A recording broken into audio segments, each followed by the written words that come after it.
Welcome to the I Can Do That Unscripted podcast. Today's episode is a little different because we're turning the tables. Peyton will be interviewing our executive director, Shayna Ronan, about her journey, the experiences that shaped her, and the lessons she learned along the way while building the I Can Do That Performing Arts Center. Hi everybody, welcome to the podcast. My name is Peyton and today I'm going to interview Shayna. Hi. And so how this came about was for my English class, we had just read a book about success called Outliers, and our teacher asked us for our final to interview someone we believe to be successful about how they got to where they are and what they believe success is. Love it. And I'm so honored that you picked me to talk about this. So I appreciate it, and I'm really excited to see what your questions are. I remember I read that book, I don't know, probably in college, and I loved it, but I haven't revisited it. So this will be cool to help me remember. It was very interesting. It talks about a lot of different aspects that you may not think of when you're kind of when success first comes to mind. Yeah. Okay. I love it. Well, maybe some of those things will come up as we talk. So first of all, how do you define success? Okay. So to me, success is fulfillment. I think, if you're making money or if you're accomplishing a goal that you really wanted to achieve, and it's so hard to do this, and then you got it, sometimes you accomplish something, it's like the joy of it can last 5 minutes or 5 days or whatever it is, right? Like that immediate joy. So if you're not enjoying the process, it's kind of was it even worth all of that work to get that win that might not feel so as good as maybe you expected it to be? So fulfillment to me is that you're able to really enjoy your life, through creating whatever it is that you're creating, and that you're not insistent on what the outcome is. You know what I mean? It has to look this way. It has to happen that way for me to feel successful, right? So instead, I'm I want to feel fulfilled through what I'm doing. And then if it works out the way I expected, great. If it doesn't, it doesn't. If it goes a different way, so be it. But at least I enjoyed my life and my journey learning and getting there, And then it's on to the next thing. Mm-hmm. And do you think that definition has kind of evolved and changed over time? Or has it been consistent? I think it's totally changed. Successful. That's a good question. I don't even know how I would have answered that, in college. I think it would have been I wanted to be not an expert in something, but I wanted to feel like I had something to give. Mm-hmm. You know what I mean? Yeah. I wasn't just adding to more people on the planet, that I was doing something meaningful. Yeah, your own kind of niche. Yeah, exactly. But I had no idea what that was going to be. But I do know that I did also equate success to, financial, well-being and all of those things too. It was never so much about people knowing me, that wasn't a thing for me, and success does still tie it to finances, because it's is there value in what we're providing? Therefore, it should be an exchange of energy, right? Mm-hmm. The energy of all of my work to do this, and energy of finances to support me being able to do this kind of work, know? But I certainly didn't go into children's musical theater for the paycheck. Yeah. Thankfully we've done well for ourselves. But yeah, I think I definitely wouldn't have said fulfillment back then, I think. Mm-hmm. I didn't. And I think that's such a good word to encompass, kind of going with the flow, but also growing as you do so. Exactly. And however it unfolds is kind of the way it's supposed to unfold, and it's always for the better. I believe that. Anything that feels oh my God, this is not what I wanted, I really believe it's a redirect to something even better than you didn't know. And it's a whole it always works out in the end, and if it doesn't feel like it's worked out, it's not the end. Mm-hmm. You'll see why this is the right path. Okay, so these next few are about kind of growing up and how that's kind of shaped where you are now. So how has your childhood kind of influenced where you're at currently? Yeah, I mean, I think I was always a really boisterous kid. I was the one who had to be in front riding my bike with everybody, that kind of a thing. I was a ham. I was I think the story is the day I learned how to ride my bike, I was putting my feet up on the handlebars. It had to be a look at me kind of a thing, you know what I mean? So I was always a bold kid. In school I was not. So once I got into junior high school a little bit more, I was feeling like I couldn't keep up with the other kids. I felt like I couldn't learn as quickly as everybody else was. And so my, vision of myself started deteriorating. I was like, oh, I can't do this, I can't do that, I'm not as good at this, I'm not as good at that. But I joined theater when I was 9, and there I was like, I love this, it makes me so happy and I can do it, and the singing and the acting, I love. Dancing was like a challenge for me, but I saw that I could work my tail off, and it might take me longer to learn it than Jerusha or like anybody else, but I would get it. Mm-hmm. So I think my parents really supported me, like being creative and discovering. And the childhood nickname I had was Shayna the Great, and I learned it's like a circus nickname. It's like a circus nickname. Yeah. Okay, we need to have a circus episode. You need to be like a ringleader. Yeah. Like outfit with the stripes. Okay, it's gonna happen. I'm getting an elephant. Yes. Yeah, we're gonna get I can do that elephant. Uh-huh. Ethically. I don't know what that means, but somehow. And so I learned later on, like literally in my late 30s, that my cousin was like, mine was Leslie the Great. And I was like, screw you. I thought it was like just me. It was just a Shayna the Great, but we've like passed it down. I know, right? So it's passed down generations, but because I heard that all the time, Shayna the Great, like you start to believe it of like, yeah, I am great. And so I think my parents helped give me a lot of confidence, and I felt through theater, but also I think just through growing up of like free to take risks and try things. And that's a lot of, I believe, was what's created I Can Do That in the ways that we have it now, is that we were just trying things, and we'll see what sticks, and we'll see what the community wants. And this doesn't take off, it's because the community doesn't want it. That's okay, we'll move on to the next thing. So like kind of like not taking things so seriously and being able to like play around with it. And also from the school stuff of like, I'm gonna learn differently, I'm gonna think differently than other people. Later, like in my late 30s, found out I got diagnosed with ADHD. That was really helpful and interesting. And so I just had it right now where everything goes out my head. I'm like, what was I talking about? But I learned that I think differently, I learn differently, but if I can understand how to use that to my advantage, I can be like, bang, go after what I want. Mm-hmm. And so I really learned of like, okay, these are the ways that I can work and focus to be really effective.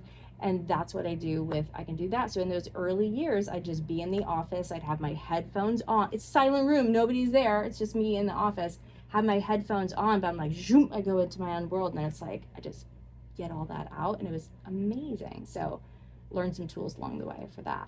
Mm-hmm. Yeah. And then you talked a little bit about if something doesn't take off and doesn't work, then you try something else. Yeah. That's kind of on the road aligned with kind of failures or setbacks. Has there been one failure or setback that has stuck with you that you really learned from? I mean, there's so many like little ones, like little like setback things, but I really don't like believe in like the word failure. Like it's good to talk about it, but I don't see them as failures, in the sense of like, I'm just trying something. If it's a failure, it's because you were committed to what it was supposed to happen. And that means that it would be right for it to happen, and it would have been amazing if it happened, but we don't. We really don't. We have a estimation, that we think it would, but we don't. So, so that's why I feel free to try things. And I'm going to pause because I have to get my like frame of mind. What was I saying about, this is my ADHD stuff. Like, did I take my meds? About failure. Okay. But one thing that was like a gut punch kind of a loss was, I guess it was, I'd have to look at the year, I think it was like 2017, 2018, we discovered like that theater on Lagonda. It was like an abandoned building. The one that's now the cop. That's now, it's now the like town offices, which is like gorgeous and beautiful, right? And so we discovered that our childhood director, Eddie Belasco, was a part of building that to become a theater for Belasco, the company that Jerusha and I grew up in. So it's not just some random thing. Like that was Eddie trying to build something for our future, and all this stuff happened for it, and nothing came of it, and then it was sitting vacant for like 20 some years. Really? It's a big building. It's huge. I don't remember the square footage, I should remember, but it's really big. And so Jerusha and I were like, it was supposed to be a theater. It was supposed to be a theater from the man that inspired us, and I can do that. We have to finish the job. Like, we have to go in and finish the job. And so it became this whole long thing. We did start fundraising for it and stuff, and various things like fell into place, fell out of place, and it didn't happen. And so like the lease that we wanted, we didn't get. And so like the project kind of died. And because I was so invested in it, especially because it was tied to Eddie and like my childhood, it was like a huge gut punch. I bought a dog. Oh my I gosh. adopted a dog. But like I was like, yeah, that was pretty great. But like I was in pain because I was like, it really felt like I did such a disservice to the community, to Eddie, to myself, that I couldn't do that kind of a thing. And now when I look back at it, I'm like, thank goodness that didn't happen. Because if we had truly built out that theater, we would have had one theater where, same thing, we could have been doing one show at a time. But at the Performing Arts Center that we built, we have 5 rooms, 1, 2, 3, 4, 5. We have 5 rooms that we can have different things going on and then go to different theaters. And so we wouldn't have been able to expand and grow and serve as many people as we can now if that had worked out. So it was a gut punch, and it like stung for a while. But afterwards, that was one of the biggest things in my life that I'm like, when it feels like a huge loss, it's just a huge redirection. You know? Yeah. So now I feel like I have proof of these things. And so when things come up, like something I do is all the time, if something upsetting happens at work or at home or whatever, I'll like get to my journal and I'll write down a year from now why I think I'm going to be so grateful that this happened right now. Like, because I will. You know, I don't know what that is. So let me try to get into that mentality and like what good is coming of this. Because there's always something. Like, you can always find the negative, but you can always find the positive too. And I'd rather lead my head that direction. And I think that's really interesting. It's kind of the butterfly effect. Like, look, in the moment, you're like, oh, how could this affect anything? But then looking back on it, it caused all these different things to happen. Like, if you had gotten the Blasco, this building and this PAC would have never come to fruition. Fruition? That's fruition? it. Yeah, fruition. Fruition. Unless I'm wrong, which like could be the case. We'll find out. No idea. People Google this. Exactly right. So it's like trust in the timing of your life. And I think like as long as you're like, okay, on to the next, and you don't let it shut you down or make you become like disenchanted to your life, you just keep going. And then it's just, I really believe like life just gets better and better. Yeah. I really do. I know you talked a little bit about Eddie Belasco. How has his mentorship and guidance kind of led to here and I can do that? Yeah. So he was like, our childhood director from when we were, 9 years old until I went to college, 18. And he's the kind of guy that you wouldn't expect to be teaching like children's theater, right? He was like this gruff Italian dude. He'd yell at us, kind of a thing. Like I was telling someone in the theater the other day, I was like, because we perform at Del Valle, which is the theater that I grew up performing on. Really? So I didn't know that. You didn't know that? That's crazy. It's crazy. Was Bruce there when you were there? Bruce was my high school choir teacher. What? Yep.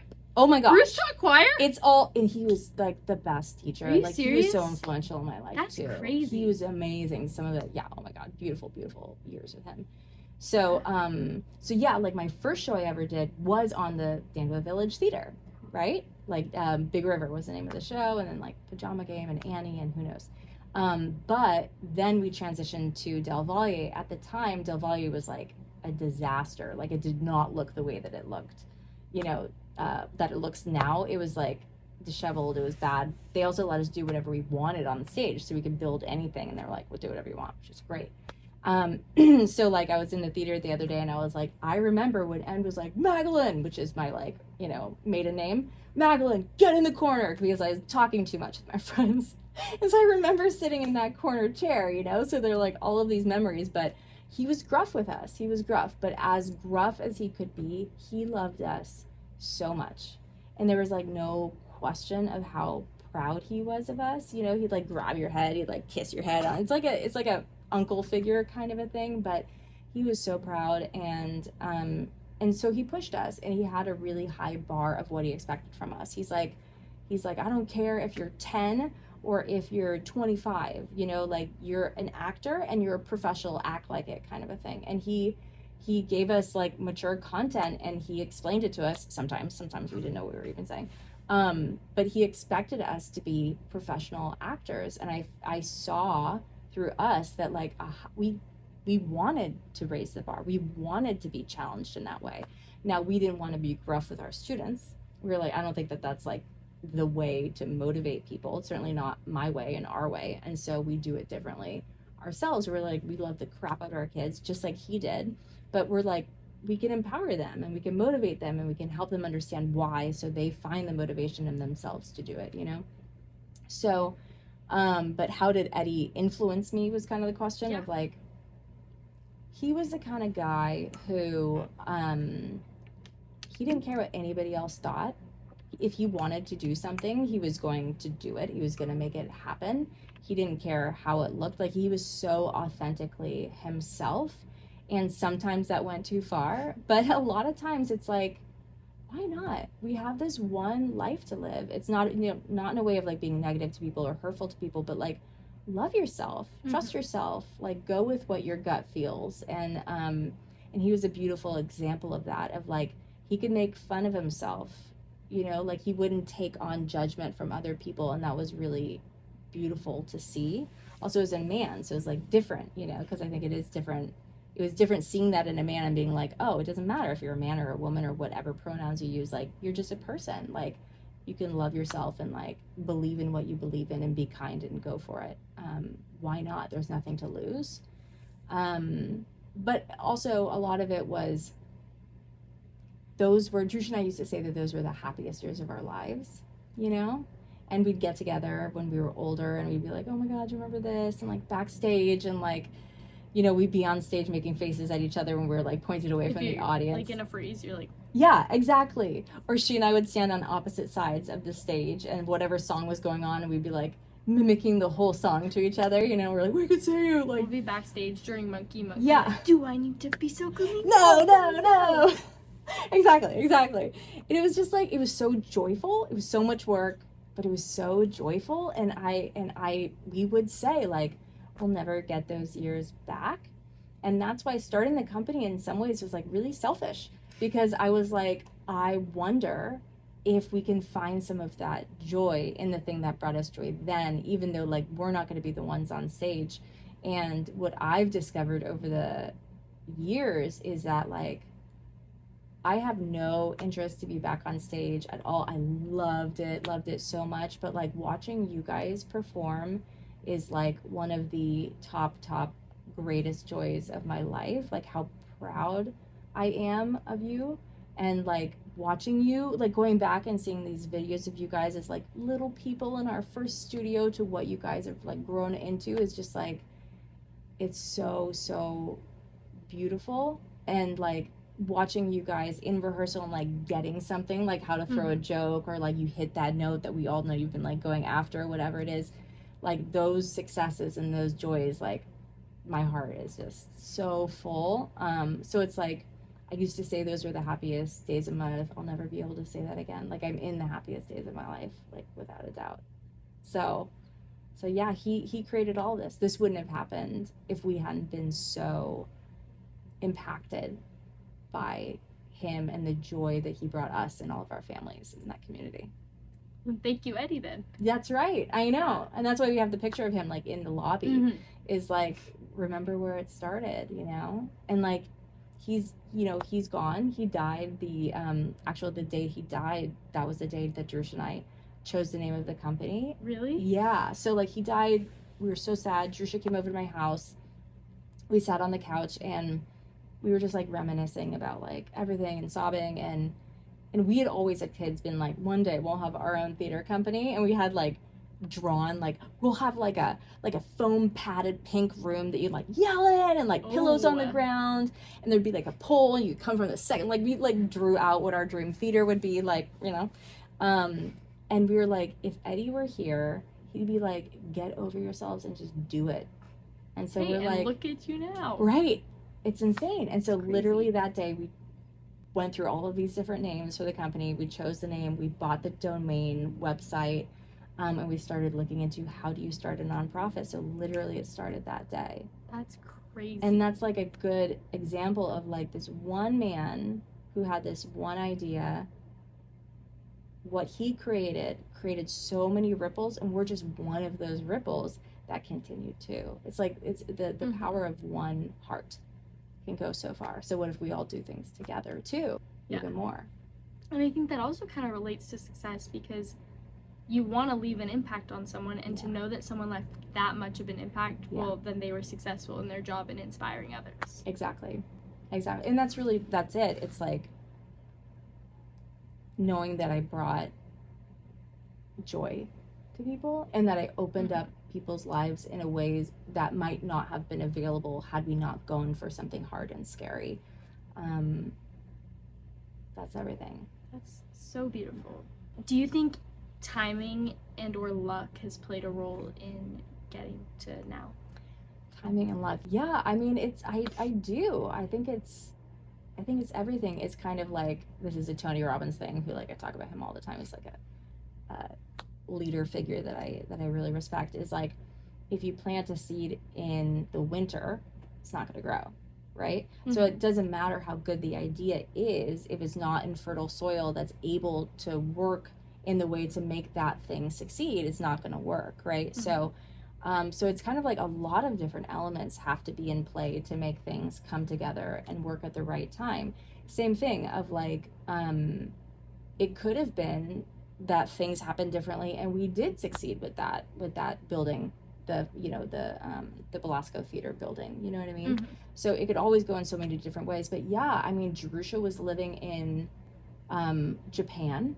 Really? Yeah. So so we were in New York together. We went to school together in New York, and like literally we went to the same school. And then after school, I stayed for a bit, went home to California. She went on to Japan, where she was a Disney princess at Japan Disney. I did not know You didn't know this? No. Okay, we'll what bring princess? Oh my God, she was so many princesses. So she was okay, I'm gonna not do it justice, but for sure, Little Mermaid, like Ariel. I could see that. Yeah. Oh my God. Yeah. Right. She was Cinderella for sure. She was Cruella de Vil. She was Mary Poppins. Oh my gosh, I love Mary Poppins. I know, she was so beautiful. I mean, in all of these, but like, good God. I bet there are more, but I'm not remembering them. I did not know that. Yeah. Wow. I mean, so many things. So like, that was her world. She ended up deciding to come home, and that was when the company started, like not long after that. So like, everything does have to kind of like line up, and you have to be ready, you know. But I don't know luck. I don't really know what my relationship is with like what I believe about luck. I think that you create your own luck in the sense of, if you're sitting at home hoping something's going to happen to your life, it's not going to, obviously. But if you are out there in the world, like going in the directions that you want, things might show up. You have a higher likelihood, obviously, of things happening if you're actively putting yourself in environments where that could happen, right? So like, is it luck, or is it that you're really like open to it and you're being active seeking it? I don't know. That's a good question, and that's something I could like think more on, because I don't really know it. Leaving you with parting thoughts. Yes, thank you for that. What has been kind of the biggest challenge in building ICDT? Every next step is going to be different, right? Like when we were a 2-person team versus a 4-person team, when we were working with 40 kids versus 100 kids, you know, when we're in our first studio and the new PAC and stuff, like, you got to be flexible and you got to be creative, right? And so I think a lot of it is I'm really glad that we named the company I Can Do That, because it became something that you say all the time. Yeah. And I really started believing it because I was saying it so much. Speaking it into existence. It's so true. And so like in anything that I was doing, I was like, if I was going in the direction of like, yeah, we can't, I'm like, that's not our brand.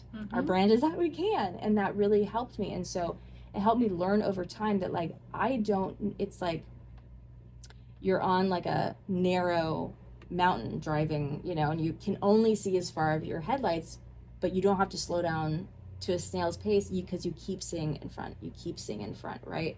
And so but being confident enough in yourself and knowing you're flexible enough to deal with what you see, that took like courage, and that was a challenge in myself, just to believe in myself enough that we could, as things got bigger. I think in the beginning, like, there were always challenges for sure, like every little thing is a new thing to figure out, but I found it really fun. It was all like, I don't know, like, how do you take a credit card, like, should we get in our own space, like, let's try it, it's scary but we're gonna try it. So everything was kind of an experiment, and I found that really fun. It's like little problems, like puzzles to solve. And so I wasn't seeing them as like negative, but then, hard things, challenging things for sure happen, where you get into territory where you mean really well, and then you get into territory you're like, oh, this is what I've created from these well-meaning things because I didn't see it from this perspective. And like, I can't fault myself for that. I'm doing the best with what I have. I'm trying to learn as fast as I can, and read as much as I can, and educate myself. But you're going to run into things when you're like, if I would have known that, I would have done this differently. And then you do differently, and that's it, But I think in the beginning of the company, it's kind of like, the problems are either like, it's money, time, which is kind of the same as money in some ways, and people, So in the beginning of a company, it's like, can we pay for our rent? Like, can we do this? Can we do that? Right? And then as you get bigger, then you're like, we need more people, and then it becomes like people issues. And so that's been a big like area of learning for me, is how to manage people and how to be a leader, and where are my skills in that, and where do I not have skills in that, and all of that, and how do we raise other leaders in the company. And what I say to myself a lot is like, we're not the first people to have a company. We're not the first people to like grow something from 2 friends or 2 co-founders into something big. And so like, there's a comfort in knowing that, like, I can look at other cases and see like, well, how did they do it? How did they do it? And then be like, what feels best for us? And that helps me feel less alone of like, it's all on me, I have to figure it out, kind of thing. So, and I think a challenge over the years, and I'm getting better at it for sure, is not taking things seriously, or that's not the right way to say it. Not taking things personally, in the sense of like, I can have really good intentions and it doesn't go the way that I want, and people experience it a certain way that, like, if you're going to be out in public, people are going to have thoughts about you, right? Whether it's your employees or it's the public or who knows what. And it can really hurt, right? You get a Yelp review and you're like, that is not how I want someone to feel. Like, I don't want someone to feel that way, and I want to understand why they felt that way, but they should be able to say, and they do, like, whatever it is that their experience is, and their experience is really valid. But I took it as like I'm messing up, I'm doing this wrong, like, I'm missing the mark, I'm not doing enough. And over the years, I'm like, it's all really good feedback, and all I can do is listen to the feedback and iterate and see like how I can make sure that as many people as I possibly can are getting what they want and they need out of our program. And then ultimately, there are always going to be some people who just for whatever reason like don't like you as a person, or don't like what you're doing, and that's okay. They're not wrong in how they feel, but that doesn't mean that I need to feel anything about who I am. Like, I know I'm in integrity. I know I love what I do. I know everything that I do is because of the love that I have for you guys and what we're creating. And so kind of having a thicker skin, not so thick that I'm not listening because I want to hear it, but thick enough that I could be like, I'm still okay. I can take this and I can learn from it, but it doesn't mean something about my identity, right? And also part of that is like, because I don't feel like your identity is fixed. And so if I get feedback on something and I'm like, you know what, they're totally right, I can work to shift myself in ways that I'm like, I don't want to be that way, I want to shift, right? So most of it is like, I feel like business is an internal game more than anything else. It's not like, are you capable of doing it the job. It's more like, are you capable of like going for it and commit and continuing to commit to it It's as kind it of shifts. the passion aspect of success and just moving through life. That's exactly right. It's like, do you have, like, there's a pull. Like I have this feeling of like, when I leave the planet, I want to know that I made things a little bit better while I was here, and that dream of that is so strong, of like, I want to do good by these kids. I want their lives to be better. I want them to have positive examples, and I want to be a part of creating that. Is way stronger than anything anybody could say to me that doesn't feel good. Right? So I'll shift to like make sure that I'm still moving in that direction that I want. How has the company and you grown since first starting? Well, the company has grown like nutso, crazy, like insane, right? So yeah, when we first started, it was me and Jerusha. We didn't even have a location, and we had 18 kids like in our first show, right? And we weren't paying ourselves, and I don't think we paid ourselves for like a year and a half or something like that, you know, just so we could like make sure that the company was like getting on its feet. And fast forward through the years, I actually just looked at these numbers right now. So we have 40 employees right now. Oh my God. 15 of which are full-time, most of which are salaried with benefits. Like, I never even thought that I would pay myself. Like, the first time that Jerusha and I made our salary of like, I think it was $20,000, we were freaking out that we were like paying ourselves, you know what I mean? Like, we thought this was just gonna be for like something fun, like fulfilling on the side for us, and it became a career. And now it's something where we're supporting people, right? And their livelihoods and their families. It's like the coolest thing. And with the kids, like from the beginning, the most important stuff was like this, you know, it's like Jerusha connecting with you, like me connecting with you, like us having fun, like us understanding what we're doing in this show.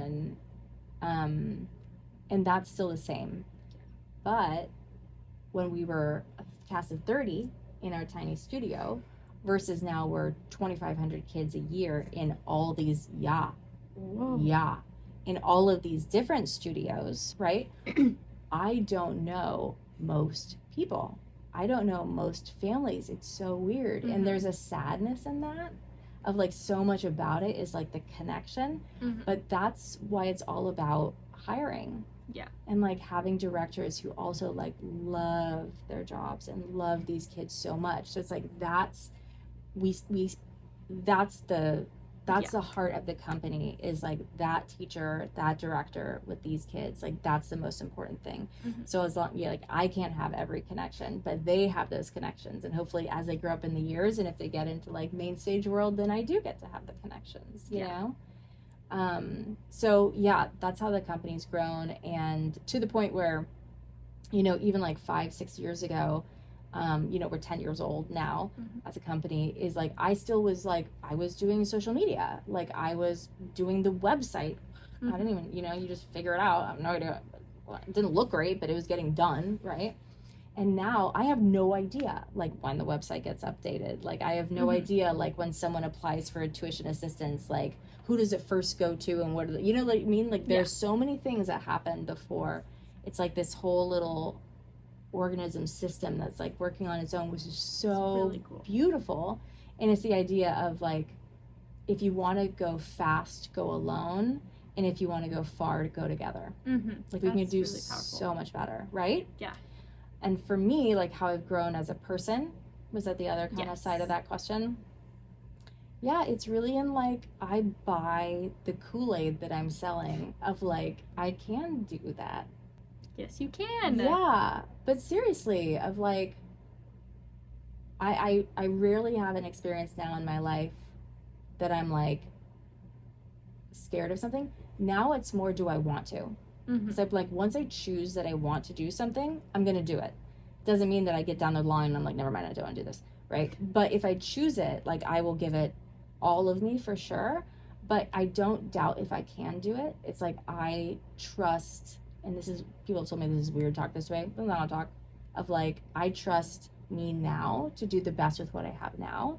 And I trust future Shayna that she's going to do the best with what she has then. So all I can do is today, like, go for it, give everything I have to give. And I know that's who I am as an individual. I'll keep doing that. So I think, like, and what's a part of that is, I would say, the amount of self-love that I had 10 years ago versus today is like an unrecognizable person. Like, I love me, I'm thankful for me, I'm proud of me. I don't think I could have said that then and like really meant it in my soul, you know?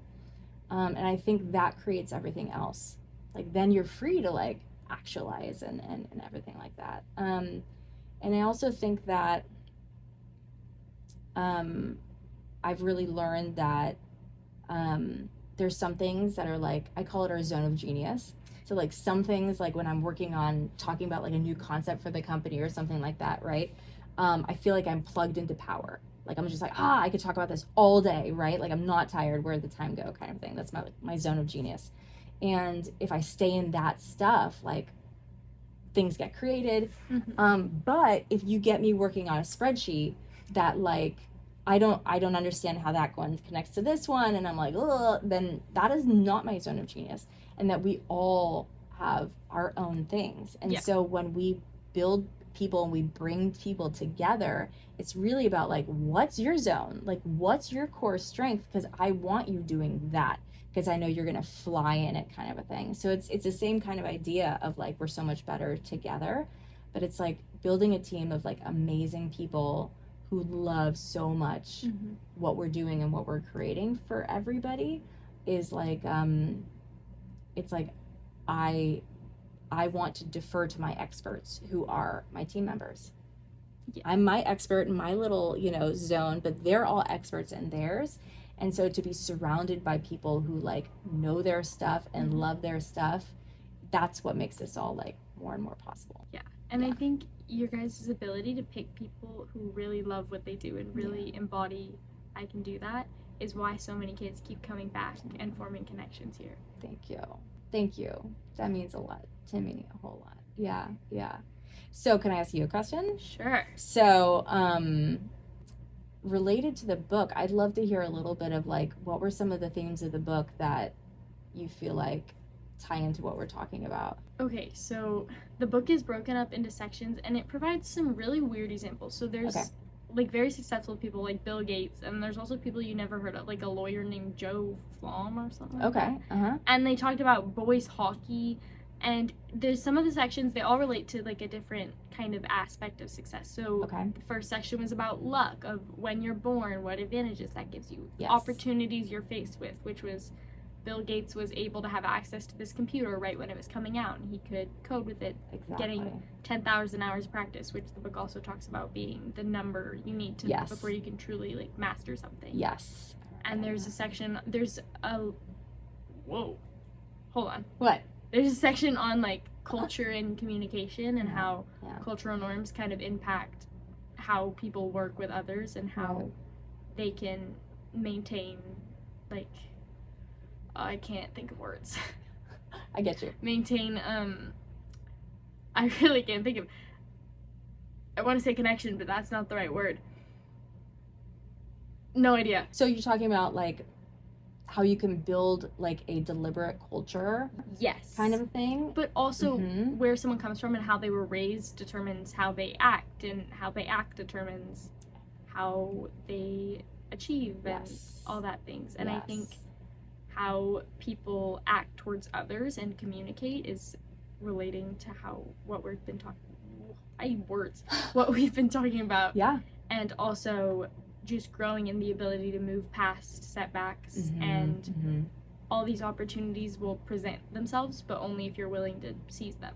I love that. Okay, you're making me, I'm gonna go back and read the book again. Like, I think, it's so true. It's like, on that last point you just said, is like, they're like, this is another Tony Robbins thing, but he tells a story. Who's Tony Robbins? So I was gonna ask you. I don't know who that is. And I can't even like, I feel like I can't even explain him well, but he is someone who's been in the personal development field for years and years and years. And I would boil him down to say, he's wanting people to find fulfillment and to really live in a beautiful state, to like love their lives and enjoy our time that we're here, right? And so there are all of these different aspects. It's like there's a business course, so I've done like all of my courses, like a business one, I've done it so many times. There is for relationships, right? There are a couple that are just kind of more general and looking at various aspects of your life, including like the financial aspects of your life and things like that.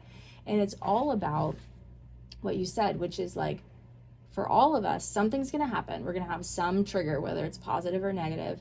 And what we have control over is the meaning that we put on it and then how we respond to it, right? So he tells a story of like, you know, there's a twin study, and there's one twin, or I don't know if it was a study, but there's twins, and one is in jail and one is like this famous, you know, executive or CEO or something like that. And he goes to, I don't think it's him, but like, you know, you talk to the one in jail and you say, why, how did you end up like this? And he says, well, you know about my family life. Like, how could I not have ended up in this situation? Because my family was like, it was such a bad environment. And you go to the CEO and ask the same question. He goes, how could I not? Like, you saw the family I came from. Yeah. I had to create something different. So it's like the same experience, but they made a different meaning on this. Yeah. One was like, I'm ruined. I came from nothing. I have no capability of becoming something I would want. And the other one is like, I will not let that stop me. I will use that as fuel to become whatever it is that I say I want, you know? And I can very much relate to that because I have a twin and we go to different schools, but we're very different people-wise. I'm very, I can do this, I can do that, Ha, it worked, yay! Very glass half full. And not that he's not glass half full, but he's much more like, this is going to take me so long, this is going to be this way. Yeah. And not saying that one is any better than the other, but they're so opposite takes on how we perceive things. For sure. And really, like, it changes the energy in your body. You know, I said this to a coworker yesterday where I was like, if you come in the morning and you see like 40 emails and you're like, oh my God, you're like, I'm drowning in emails. Versus if you come in, you're like, I'm going to freaking kill my inbox today. Like, it's my, you know, it just brings a different energy. So it's really like, what kind of energy do you want? If you get to choose, would you rather feel like, ugh, or would you rather feel like, okay, bring it on? I prefer that experience in my body. And so the work is like, whatever's happening in the world, how quickly can I go from like, oh God, like, I don't like seeing that email coming in, to being like, okay, I don't like it, but like, flip it around, Shayna, like, figure out a way to make it like, I don't want it to ruin like me feeling okay and me feeling good, because also when you're in like this, like the emails, you know, like, what's the energy you have to work on it, like ugh. And if you have like this energy, you think you're gonna do it like faster or slower. You're like, I'm gonna crush it, and then I'm gonna get it over with, and then I can move on. Exactly. You're gonna come at it with a different energy, and you're gonna be so much more effective, I believe, with that energy than like, oh, I have to like do all of this. So it's all this, and that's exactly what you were saying about the culture part too. Is like, we were all raised differently, we all believe different things, and you know, it's not like we might not believe that runs our life, but it's kind of like this backpack of things that we learn that we carry around with us forever, and we play it out all the time until we're like, oh, I don't want to play it out that way. Like, that's what is natural to me for whatever reason. But like, no, I don't want to think about it that way. I'm gonna work a new muscle to think about it this different way. And so when you're working in school with people, when you're in a relationship with someone, when you're, you know, working in a work environment with someone, you all have your backpacks, and you're trying to be like, how do we all work together, seeing as we're all so different, in a way that hopefully we can all empower each other, and really find and believe like how capable and effective and how joyful we can be in all of these arenas in our life. That's a really cool way to think about it. Thanks, lady. Appreciate it. Of course. Yeah. Well, thank you for asking to do this. I appreciate it so much. It's so fun. Thank you for doing it. Yeah, my pleasure.